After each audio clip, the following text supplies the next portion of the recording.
Olá a todos, vamos começar. Oi todo mundo, vamos começar. Vou transmitir aqui com Carlos Ferreirinha.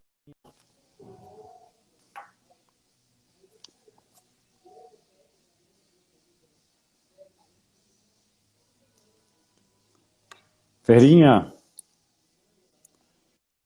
bem, você? How are you? Nice to see you. Very, very good. Can you hear? Yes, I can hear you perfectly.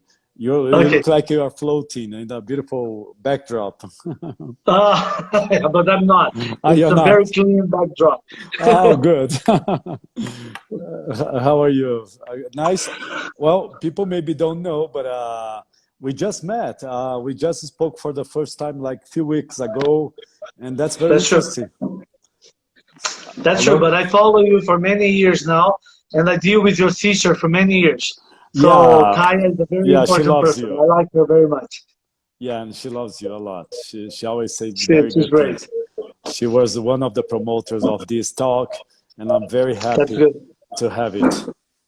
No, thank you, Abby, for the very nice invitation, for the, I would say, unique what we can talk here today. From you from Mexico, I'm here from Brazil, so it's quite nice. Thank you so much. Appreciate that. Yeah, far but very close in the same way, because I think both countries have so many similarities, have so many things in common. We should do much more business together. That's why I think this talk is so important. So let me do this very important introduction, because look, Jenny from Vail, Taya. So hi everyone, hi Jenny. Thanks so everyone for attending this talk. This is not an interview, this is a talk, because I'm very curious about knowing more about what is going on in Brazil, and the best one is Ferreirinha. So I'm glad to have this talk with him, and also knowing more about trends, about investment, about business. That's something that we all think we should know.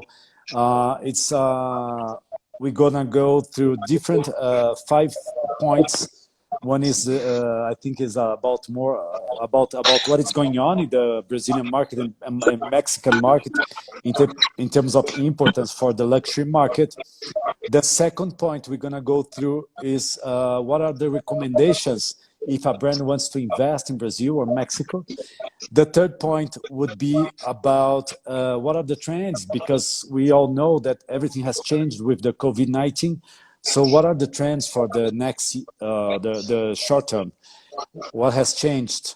This is very important too. And then we go through what are there's so many stories now, Ferreirinha, we could share. I think we should put that for the last, but it's some success cases.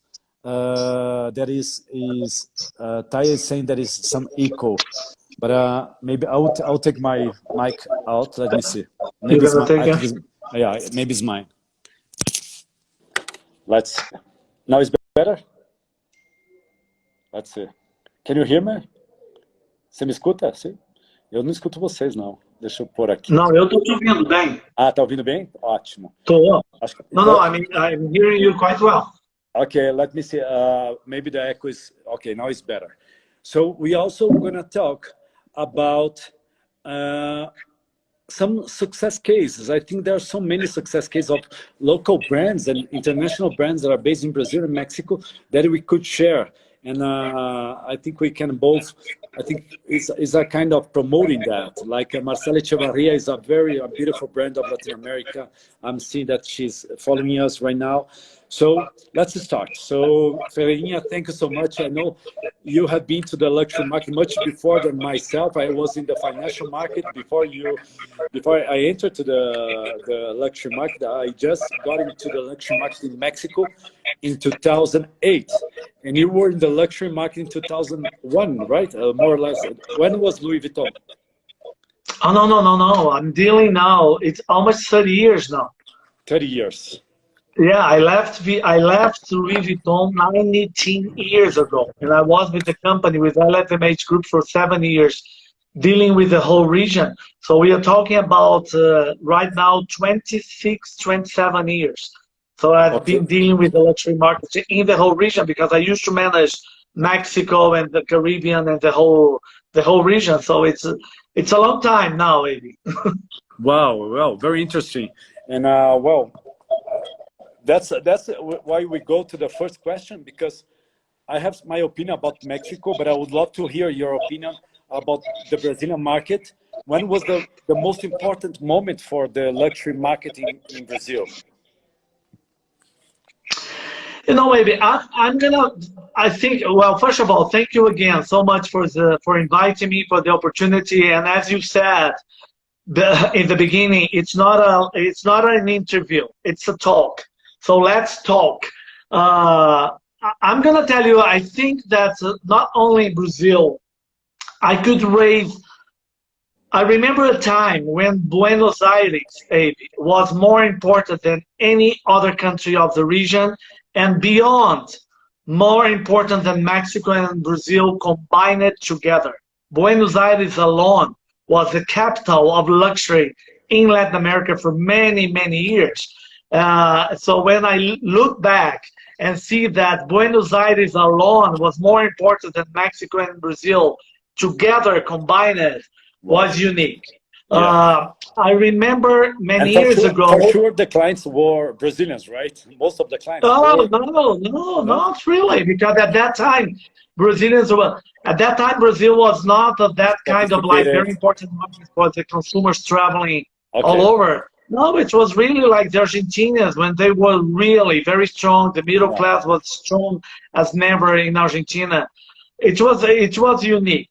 And then I think I'm gonna go back to Brazil and Mexico, but some years ago, I'm gonna tell you that for me, it was very, I would say it was pleasant and satisfying to see Colombia to become a rising star for the luxury market.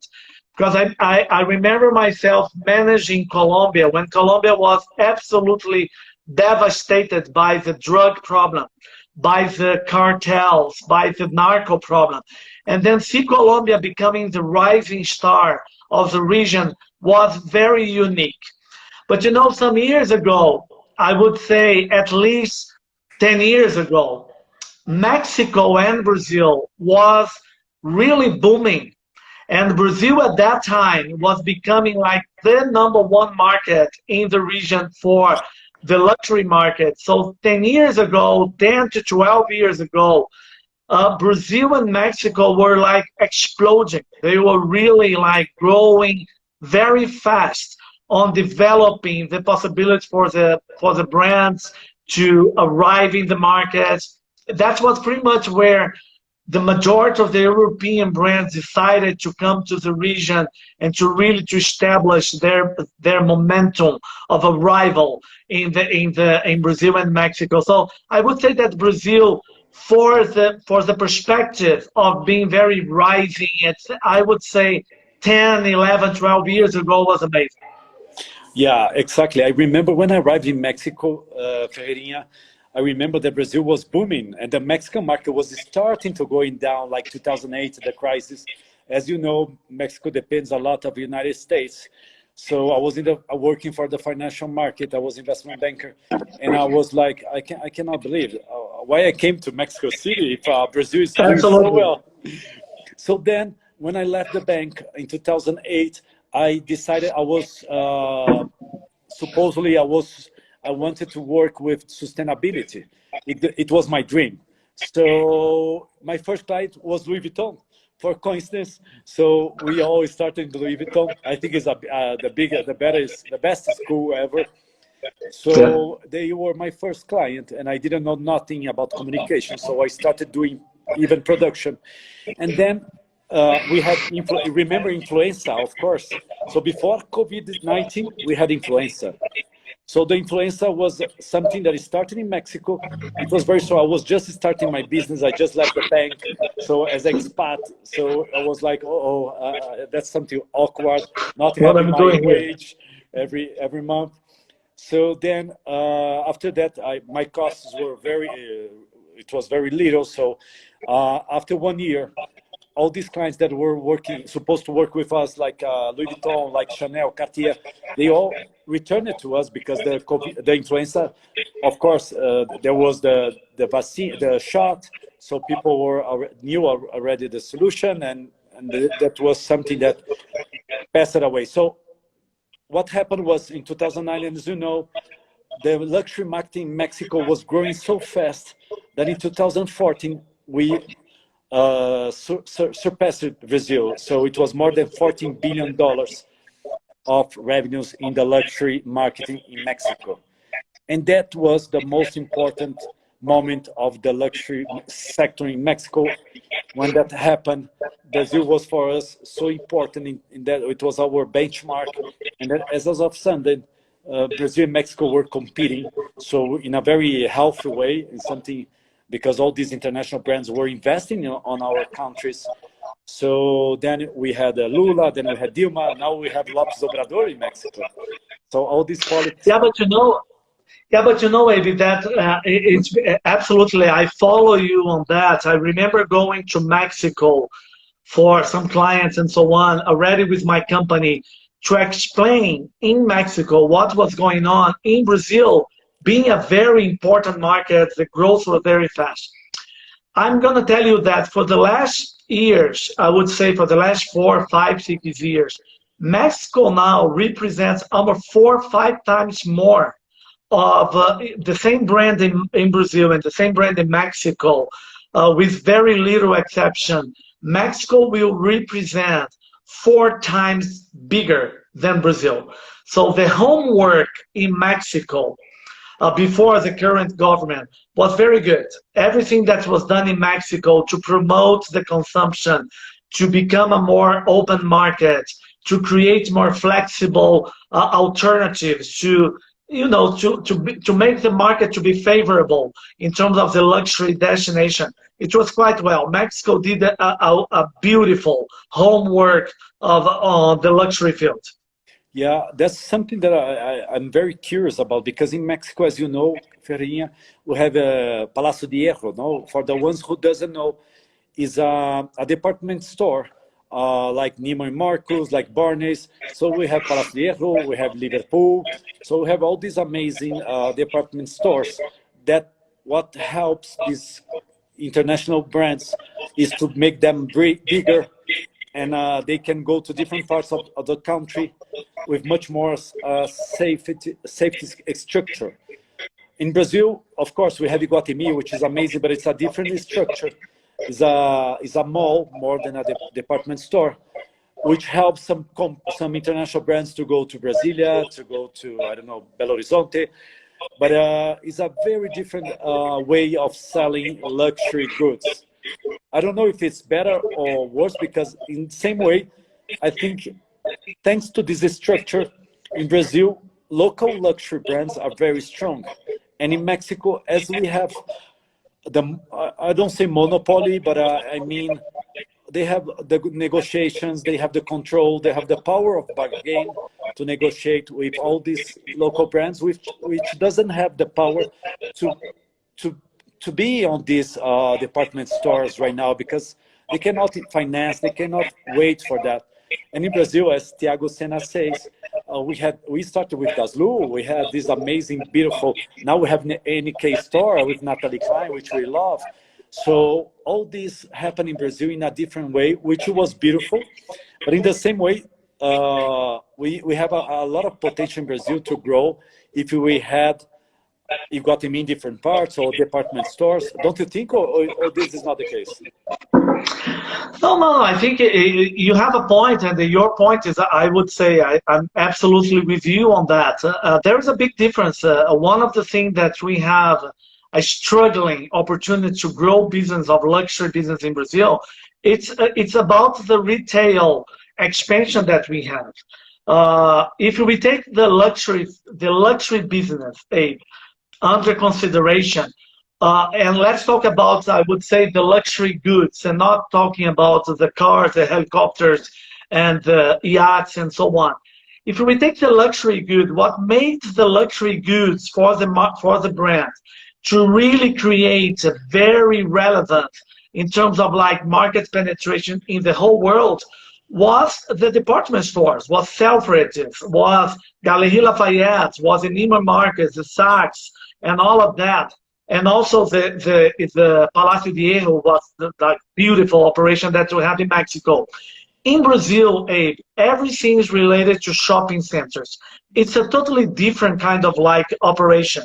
We are dealing with freestanding stores the whole time. It's absolutely different.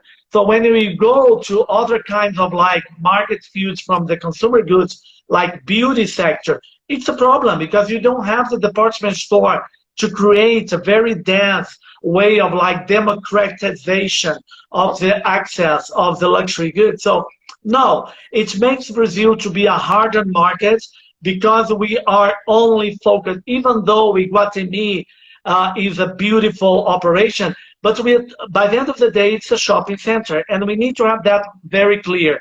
NEK, which is amazing, but NEK doesn't have also, again, they're not everywhere. They're only São Paulo and Rio. It's a very neat operation. It's absolutely different. We used to have in Brazil, and you will remember that, Daslu at the time had that kind of like department store feeling.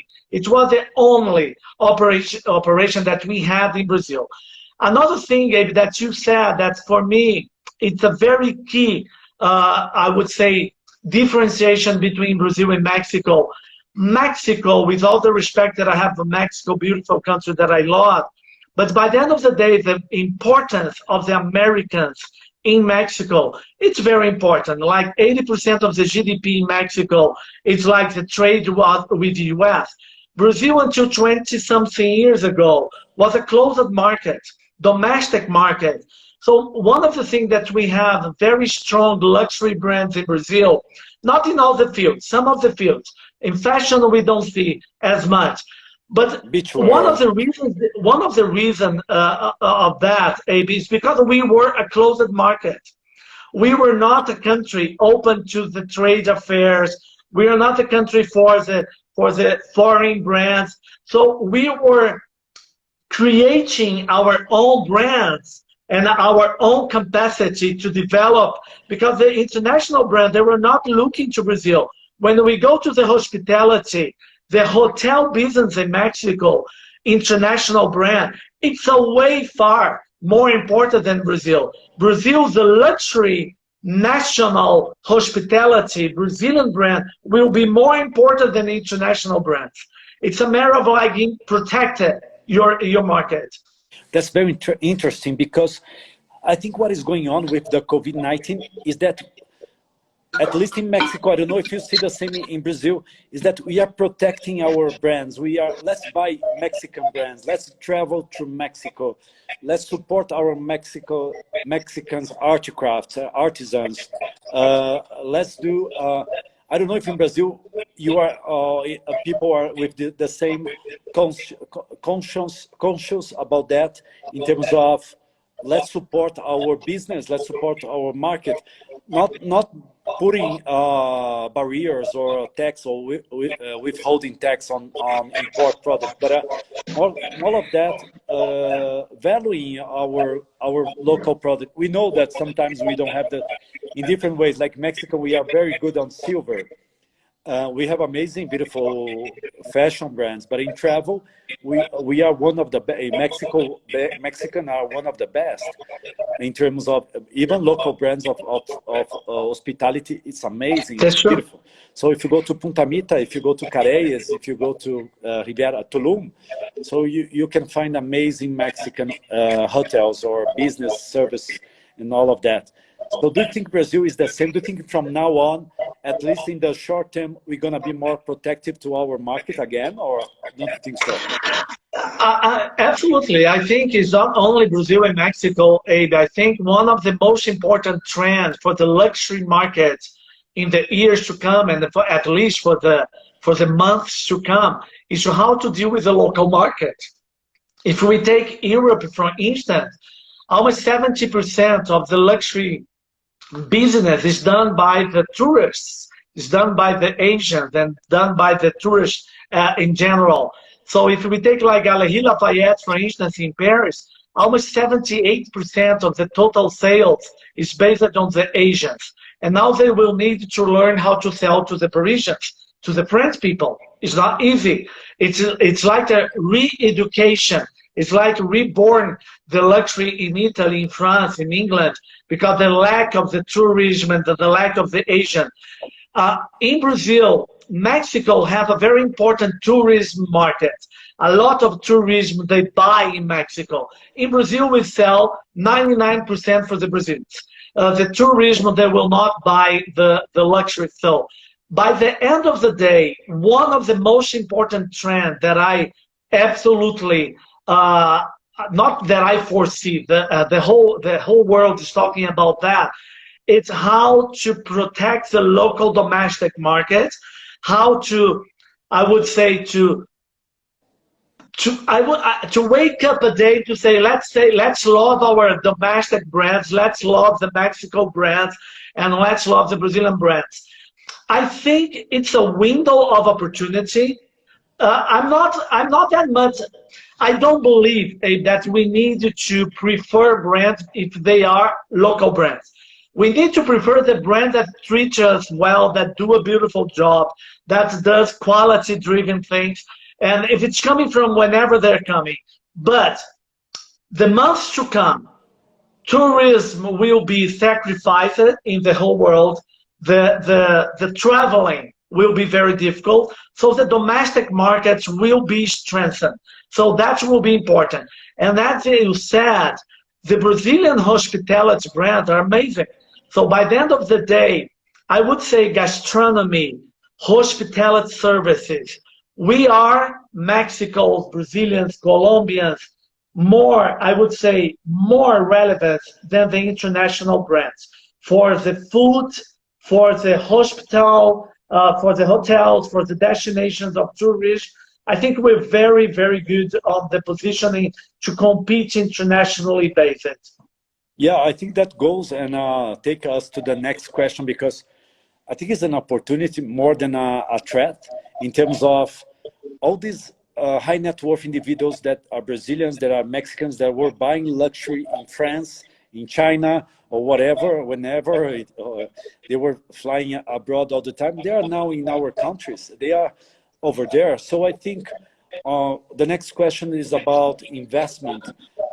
If an international brand wants to invest and wants to go to the Brazilian market, as they in France and Paris, they were totally waiting for these customers from Brazil in Galerie Lafayette, Mexican and Brazilians, though Asians were very important. They were maybe the second, Arabians and then Brazilians and Mexicans, but they were very important. I was in Courchevel, and Courchevel, the Brazilians are one of the most important travelers, more than Mexicans. Mexicans go to Vail and to Aspen. So, that's true. And Jenny is there to confirm all this information. Jenny, you can send your question. But saying that, I think it's a very good moment, because as I told you, influenza was when influenza came. After influenza, it was when the luxury market started to grow in Mexico. It was more than 2 digits, which was maybe 20% growth in 2010. In the luxury market, of course, we were very down. We were very look. Who is the number one, Janie? Is Mexican or Brazilians? Brazilian. For Vail, I don't know. Maybe Brazilians for Courchevel, for sure. For Vail, I don't know. But yeah, definitely. I think it's a very good moment to invest in our countries, knowing that our shot we're gonna have in September, maybe next year. We don't know. But maybe to do the connection and being connected to this customer, I think this is the right moment, don't you think, Carlos? You know, you came from the investment. You came from the investment field. You are an expert on that. I'm gonna tell you one thing. I think the difference for me from the influenza to the COVID. Influenza was not at the same time in the whole world at the same period attacking and impacting everybody, all the brands at the same time. What I want to say, Abe, I think there is a specific characteristic of the COVID-19 that the drop of the luxury in the European, well, let's say the global results for the luxury for this year, because of the drop of the tourism in the whole world, will be an average of 50% of drop. This is huge, absolutely huge. So I'm gonna put in something like that. Brazil, if I take only by your question, it can be the right moment. But if I try to think on the corporation's way of thinking, they will need to fill the gap of the drop of that in market that they need to respond very quickly in a short term, short results, because it's 50% of drop. It's a lot of things for the brands. It's a major drop for the last 33 years of like business orientation of the luxury market. When I look to a market like Brazil, it's all about long-term persistence, resilience. The majority of the brands, they are very tired of like keeping investing in countries like Brazil or in Latin America, in the region, because they don't make money. They are only doing business here, but they don't make money. And now, Abe, I think that the majority of the brands, they will need to speed the process of making money because they need to fill the gap. So I'm gonna tell you something that I have no, I would say, I'm not so sure about that. But unfortunately, I think that the region that will finish this period of the COVID-19 stronger will be Asia again. I agree. Because by the end of the day, they will need to speed. That's not positive in a long term. But because of the drop was very dramatically high, they need to speed the process of creating results in terms of like revenue, sales, and so on. Asia is the only region in the whole world that can deliver results very fast. Because if we take like Europe is not, there's no way. Latin America is all about long term. And if we take US, that is very important for that. US is going through one of the highest depression and recession of the whole history of US. So I think Asia is a rising region of the world. So Asia has been growing in terms of like GDP growth, an average of 12 to 14 to 18% of growth, while our countries in Latin America, we were growing 1%, 2%, and so thank God if we were growing 1 or 2. So I think even though I agree with you that would be a very good moment in the long term to invest in our region, I think the drop is so huge for the brand that they will concentrate efforts in Asia. I agree. So let's go through the questions. People are doing questions. I want to go, not miss that. Like Jenny asked about real estate. If Mexicans and Brazilians, they are going to invest in United States in the next years in terms of real estate, because you know their resorts, they have a lot of amazing houses or places, all of that, and other places of the United States can be.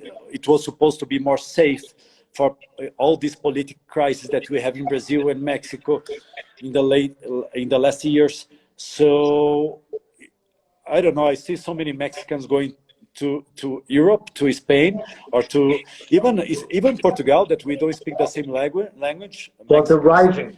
They are looking for Portuguese real estate, because they have so many attractives. Though the largest Mexicans, most of them go to United States. They are still going to New York State. They love going to San Antonio. They love San Diego. They love even Miami, LA. But in my opinion, more and more Mexicans are looking for other alternatives. But United States is still very important. I don't know about Brazil, Ferreirinha. No, I agree. I'm very much with you on that. Jenny, big kiss for you. Jenny was my client. Oh, really? She's the best. We did project with Vale and with Jenny. Jenny is amazing. I think if I only go to Jenny's question, I think Mexicans and Brazilians, more Brazilians, they will invest in real estate. Real estate is a more conservative investment in a period like that where the economic field is very like in turbulence. I would say that real estate will be the hot spot for investment. But I agree with you that the diversity of investments in the previous years was more interesting to analyze. The Brazilians and Mexicans, they were trying to find new kind of like hotspots. Brazilians, they were investing more in Portugal than in US, in Miami, in Florida. And some years ago, Florida was the #1 investment for the Brazilians. So I would say that real estate will be, so there is a window opportunity to conquer and to attract the investment for that. And a good job on that. There is an opportunity for investment on real estate. Square meter will be a conservative investment for the months and the year to come. And then we have another two questions from Soraya Farias. Why is Brazil so behind when it comes to online sales? I don't think it's so behind. I think Brazil in Latin America is the leader. No, what do you think, Ferreirinha, compared to Mexico? Well, it depends. It's depend. I don't know what. It's very good question of Soraya. In terms of like e-commerce in general, Brazil is more developed than Mexico. Very much. In the Latin America, Brazil are the right start.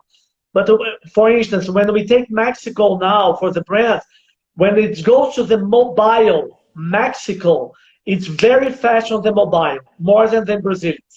But if we take the local domestic e-commerce platforms in Brazil, absolutely huge. Brazil is way far from all the countries in Latin America. I agree. If we take a global platform of luxury like Farfetch operation in Brazil, in Mexico, they're very new. But even though the operation in Brazil is quite strong, but even with Farfetch, when it goes to Mexico, there's two things that's happening in Mexico. The man is going faster than the woman on the e-commerce. And the mobile in Mexico, it's faster in the development than in Brazil. Yeah. So Mexicans are more adventure of like shopping on the mobile than the Brazilians. Very interesting. Interesting. Brazilians are still very much on, even though the mobile is growing in Brazil, but the desktop, the notebook is still very important for the Brazilians. And also she's asking about WhatsApp. If I do any online shopping or if I buy anything, I always go through WhatsApp, and I see Mexico, Bulgaria, all these amazing stores. They are all in contact. They haven't stopped talking to the customer. They have been, how are you? Even American Express. Same thing. They are still in contact through WhatsApp. WhatsApp has been the winner. Many other Absolutely. winners we have, but WhatsApp no doubt has helped many stores to. Maybe they were not well prepared in terms of e-commerce, and they had the WhatsApp to support or maybe they didn't have, like Bulgaria doesn't have online e-commerce, so people were only buying through WhatsApp to the concierge. Yeah, their seller. Absolutely. I don't know in Brazil. Soraya is the same thing. Soraya Brazilian? I think she's Brazilian by the last name, right? Yeah, but who? Soraya Faria Santos. I don't know. Okay, I don't know. But I tell you, it's exactly the same thing. WhatsApp, I agree with you. WhatsApp is the real winner of that. Oh. And we also need to take for granted that the majority of the luxury brand, they don't sell online in Latin America. Very few brands they will sell online. Louis Vuitton is one of the key brands for that. The majority of the luxury brands, globally, they don't sell online. They don't have their online platform of selling. They're very resistant on that. And when it goes to Brazil, only as an e-commerce, direct e-commerce right now is only Louis Vuitton. There is a Portuguese version of their e-commerce. So WhatsApp is the winner. WhatsApp is absolutely the winner of that pandemic period. Yeah, she answered yes, because she lives between the border. She lives between US. In US, WhatsApp is not so important. Yes, in Latin America, WhatsApp has been very successful, and as Very much. Carlos Ferreirinha said, even in Brazil too, in Mexico has been success. So we have Stefan Chatan. Oi, Stefan, tudo bem? Abraço para você. And then we have another. I couldn't imagine that men are more online buyers than women. Interesting. Well, No, but men are. no, but Lorena, it's not about that the man buys more than the woman. No, but in terms of like the speed of the growth, the men are becoming more faster in the growth of buying in Mexico than the woman. But by the end of the day, the woman, they are the strongest combining consumers, of course. Yeah. So going to our last main topic today, which is not the last question, because you can still doing question the ones who are attending this live, but in your opinion, Ferreirinha, in terms of trends, in terms of success cases, we saw the digitalization. I think out of the COVID, what we can take good of all of that is the digitalization. No? So everybody went digital. So if you are not digital, even Patek Philippe, imagine Patek Philippe, you know, Rolex still says to me, I would never be digital, I will never sell online. But Patek Philippe just approved the distributors in the whole world to sell online. So this is a change, a huge change in the industry. What are the most important trends that you see right now, and what are the success cases? Some Brazilian brands that you say, this brand was so amazing. I saw what Natalie Klein did. I was so happy to see how she works so fast, and she's like that.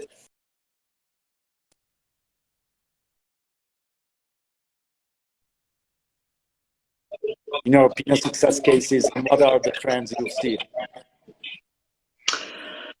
I will go. I'm gonna pass the digital transformation, because digital became like the number one thing for everybody, because it was the only possible way to connect to the external world.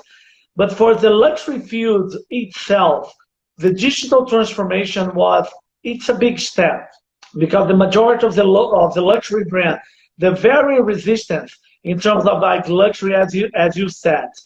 I'm gonna say that the most important, I don't think it's the trend anymore, but the most important thing for me that it was revealed during this pandemic period, I would say that everything related to social responsibility, diversity, inclusivity.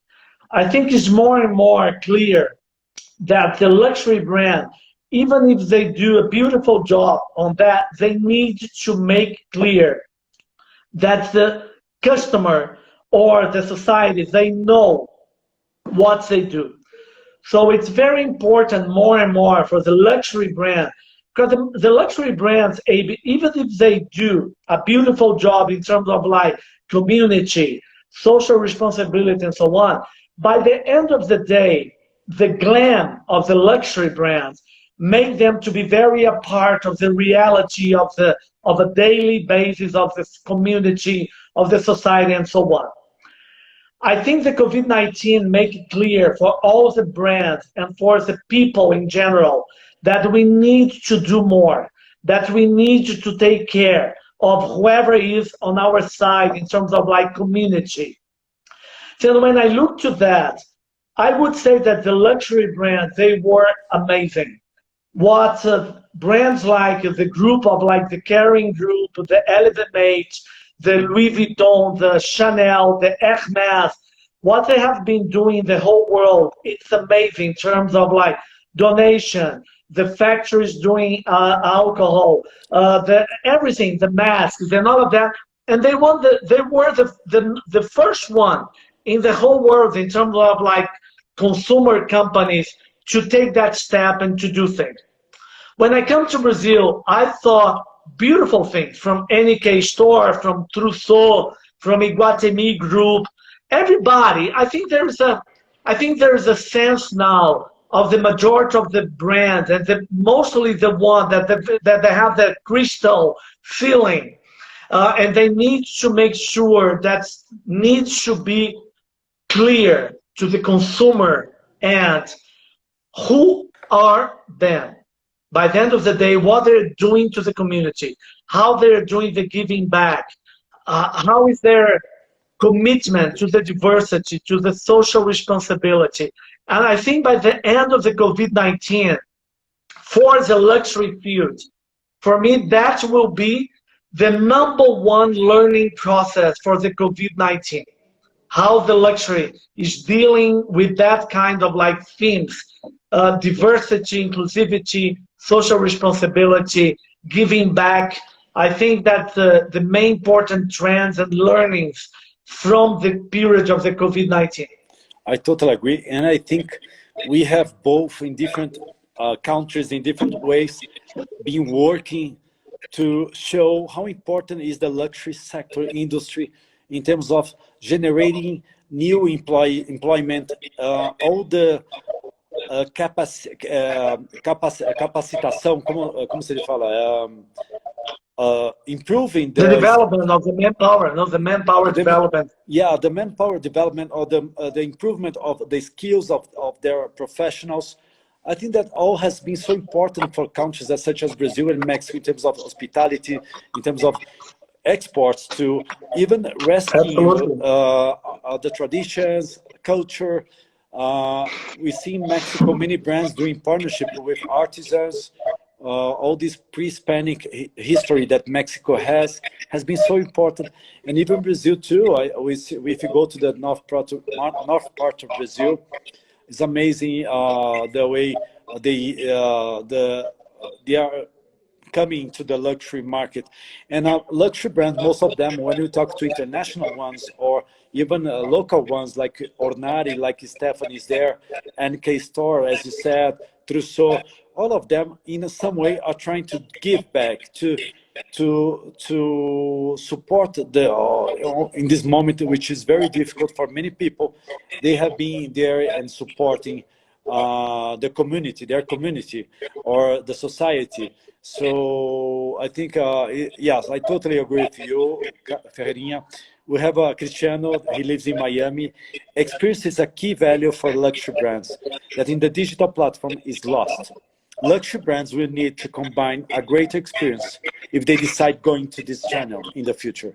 I think everybody's in this rush, in investing, in trying to make it better. Zoom, though Zoom is nice and it was a very good tool during this moment, it's not the same. We want to have the physical experience. So I don't know if you want to go through this question, to this statement. I think the digital transformation is not something that it started now with COVID-19.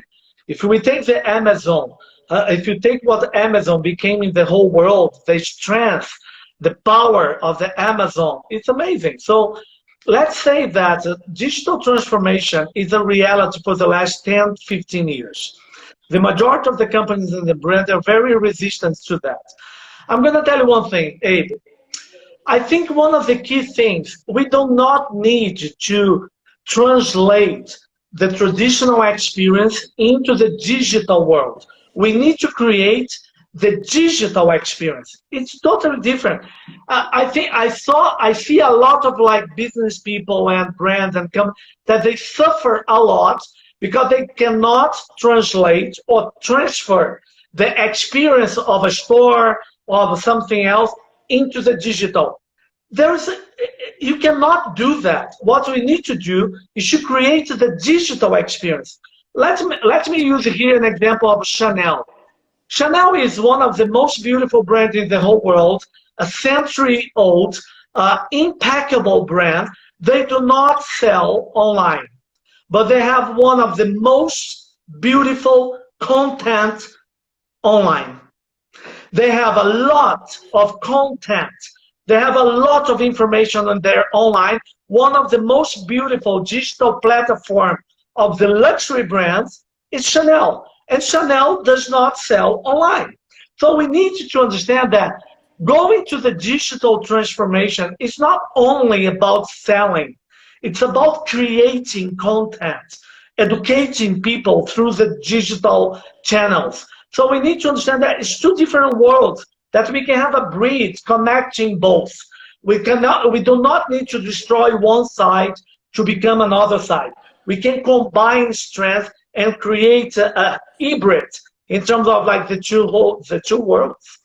Yeah, I totally agree. I see Rolex, their web page, they don't sell online, but their web page is amazing. I love going through The that same thing. page. So yeah, I agree. So this is the point, a unique digital experience. Exactly. We don't need to focus on only one experience. We need to combine all Yeah, of them. And Ornari absolutely. today launched VR technology in its Rio de Janeiro Yeah, store. Congratulations, Stefano. Nice. yeah. We know they have amazing quality. They are doing amazing job internationally. So I hope, I'm sure that Ornari will do a great job in terms of dealing with all of that. And also, I Absolutely. think it's one of the sectors, Ferreirinha, that is going well is because we are working from home. So I miss this. Something is missing in my home, no? Because I'm living here for so many hours. So I think that maybe the intro design, all of that can be also the wellness side. This is also I think the winners in terms of sectors that through the COVID went through well. I don't know if I think in Brazil was the same. I saw some. No, I think, Abing, that if there's one sector that will be the winner after the after COVID-19, and I'm not saying here that it will be a sector that will suffer less, but by the end of the COVID-19, if there's one sector that will be a winner of that, is everything that relates to the home. The home became really the highlight of everything. The hashtag stay home, fica em casa, quédate em casa. This hashtag make the home, everything related to home. I think the house now, our house became our destination for protection, our nesting at home. It became our nesting at home, became our home to work. It became like the home office, the room office, so on. So the house was really, I think we will leave the COVID-19 with a new kind of like interpretation of what house means. It means everything now. It means protection, it means safety, it means working, it means nesting. So the house for me, everything that relates to the home will be the winner after COVID-19. I agree. And well, maybe the last one I'm very curious about hearing your opinion is about the revenge spending. So we had this revenge spending in China. We saw Hermes selling like crazy. We saw in Paris, even in some stores in Spain. So all the markets that are opening the doors, we can see some revenge spending. And I'm sure that that will happen also with travel. We don't know yet because we still have some restrictions, but we have been preparing Mexico to have all certifications. We know that Portugal, that Taya is writing right now, Yeah. they have been so restricted, and the certification is very expensive, but they want to make sure that they will provide safety to all these people. We can see also Posada, Rabo do Lagarto.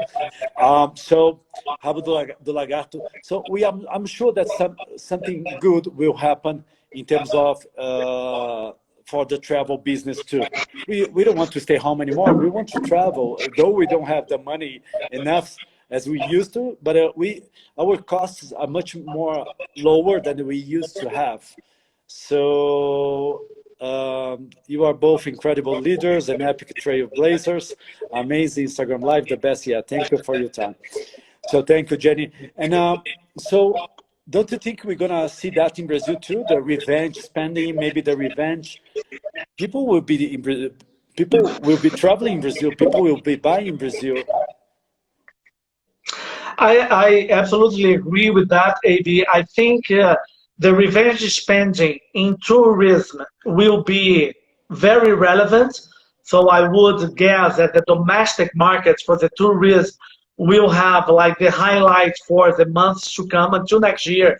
And I believe it will be exactly the same thing for Mexico, Brazil, and anywhere in the whole world, because the international possibility of traveling all over around, it will not be easy for the months to come because of the health restrictions and all of that.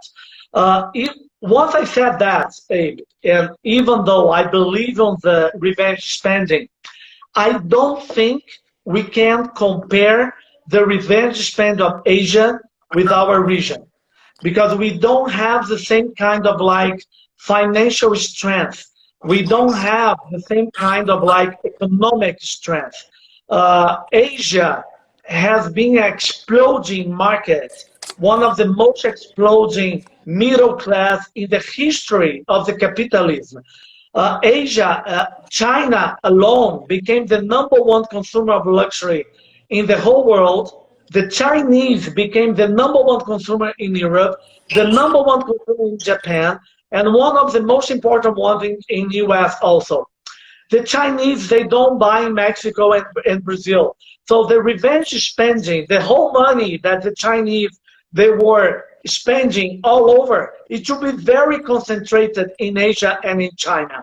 So everything that we see in terms of like what Hermes is doing, what Tesla did in China and so on, there is no comparison from what we are.